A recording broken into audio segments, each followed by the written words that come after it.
Kemudian ada pidana yang dilakukan tetapi tidak dipidana. Seperti apa?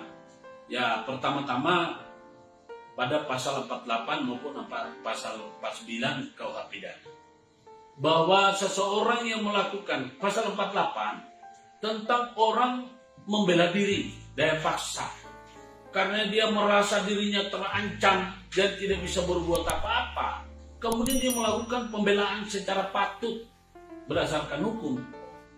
Lalu terjadi sebuah peristiwa pidana. Misalnya, seorang karena dirampok dengan senjata tajam.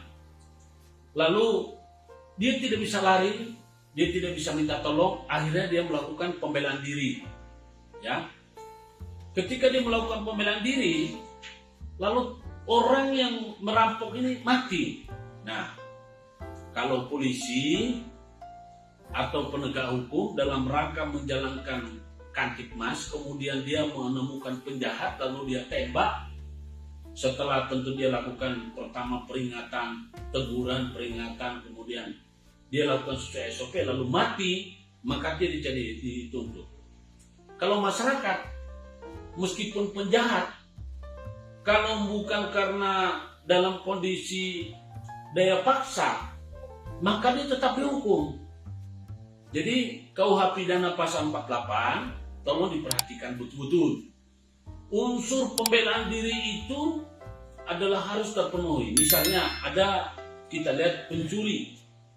Pencuri ini mau mencuri barang di lingkungan tempat kita. Lalu dibunuh. Ya, penjara, Pak. Karena kenapa? Itu kan masih asumsi kita dia mau mencuri. Ya kan?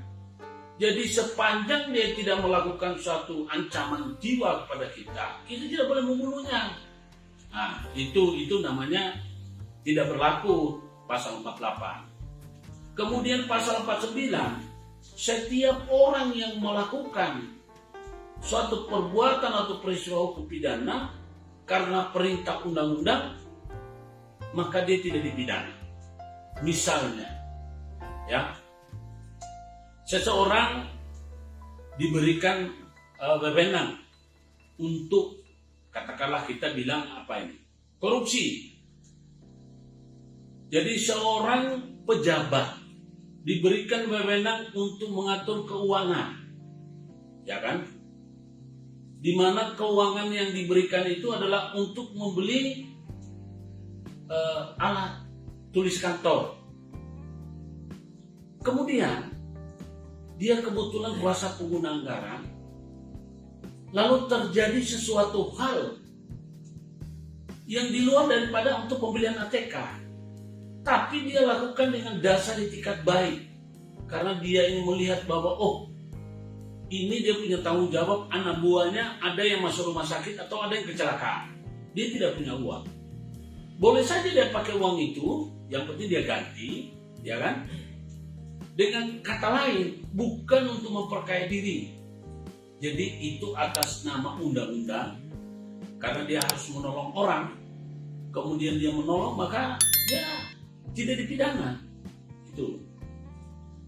Lalu kemudian pasal 50. Ya, itu juga kurang lebih pasal 50 seperti itu. Bunyinya nih KUH pidana pasal 50, ya. Barang siapa melakukan perbuatan untuk melaksanakan ketentuan undang-undang tidak dipidana. Nah, itu yang seperti tadi. Ya. Tindak pidana barang siapa melakukan perbuatan, pasal 9 itu adalah sama dengan 48 ayat 1-nya. Jadi pembelaan diri yang terpaksa karena dia terancam, maka ini ayat 1-nya, maka dia tidak dipidana. Tapi kalau dia melakukan, ya, melampaui batas, bukan pembelaan diri, sifatnya orang yang datang itu tidak membawa senjata kemudian dia bunuh, itu kena 49 ayat 2. Nah, yang belakangan ini saya sedang soroti adalah penggunaan pasal 51 yang menjadi landasan dan dasar bagi sebagian orang yang bisa jadi sewenang-wenang. Pasal 51 ayat 1, orang melakukan perbuatan itu atas perintah jabatan yang sah. Jadi misalnya seorang polisi, ya kita sekarang ini kan lagi rame itu, lagi tren. Polisi yang dihukum, dipecat maupun dipenjara. Ada yang menarik dalam hal ini, bahwa kalau kita perhatikan apa yang disampaikan oleh beberapa petinggi kepolisian terkait dengan adanya penyidik yang memeriksa HP, menggeledah HP daripada orang, yaitu yang bukan SOP-nya, maka dia dianggap bersalah, bahkan dia dipindah dan dia diperiksa sama Propam, Paminal. Jadi sekali lagi saudara-saudara, pasal 51 ayat 1 adalah suatu kewenangan yang diberikan oleh undang-undang kepada para penerima wewenang itu wewenang tersebut, dengan kata lain atas perintah jabatan yang sah. Itu pasal 51 ayat 1. Kemudian pasal 51 ayat 2 itu adalah orang yang melakukan perintah jabatan yang tidak sah, artinya sewenang-wenang atau menyalahgunakan wewenang atau penyalahgunaan jabatan. Inilah yang dianggap pidana. Salah satu contoh bupati, wali kota, gubernur, ya, hakim. Hakim itu memang punya wewenang untuk memutus perkara. Tapi kalau mereka menjalankan di luar daripada perintah jabatan yang sah, maka mereka dijatuhi hukuman. Sama dengan polisi tadi.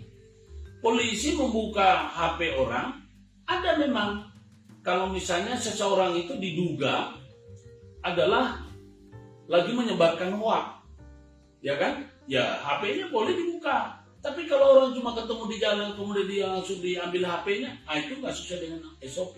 Itulah yang dibilang perintah jabatan yang tidak sah. Ketika seorang ASN atau aparatur negara melakukan tindakan-tindakan yang di luar daripada perintah jabatan yang sah, maka mereka dihukum.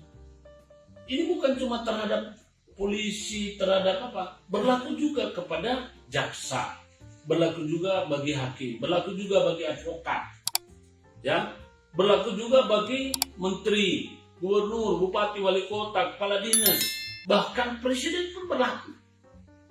Presiden itu kan juga ada istilahnya, dia punya batasan kewenangan atas perintah jabatan.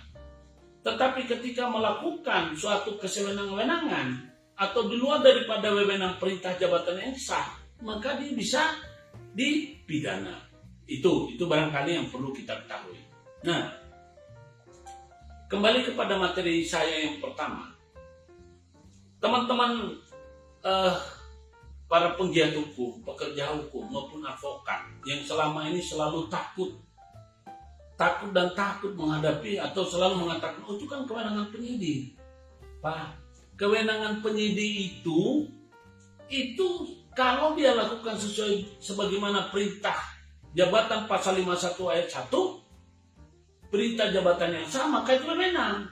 Tapi ketika dia melampaui batas, maka dia sudah tidak ada wewenang. Ada orang yang sempat memperdebatkan, Pak, itu jadi multitafsir. Saya bilang multitafsir kan Anda. Pasal 51 ayat 2 tidak ada multitafsir. Hanya orang saja yang mau mengatakan bahwa ini multitafsir. Makanya kenapa ada peraturan-peraturan internal yang membatasi. Misalnya kehakiman, undang-undang kekuasaan kehakiman, di sana ada kode etik, ya, tidak boleh begini. Kemudian polisi ada kode etik, jaksa ada kode etik, kemudian ada SOP. Jadi jangan kita ini terpengaruh dengan adanya orang yang memperdebatkan bahwa Pak, memang menangkap itu atau menetapkan tersangka itu adalah kewenangan penyidik. Pak, saya juga tahu, tapi kalau dia melakukan sudah berdasarkan perintah jabatan yang sah, maksudnya sudah sesuai dengan SOP,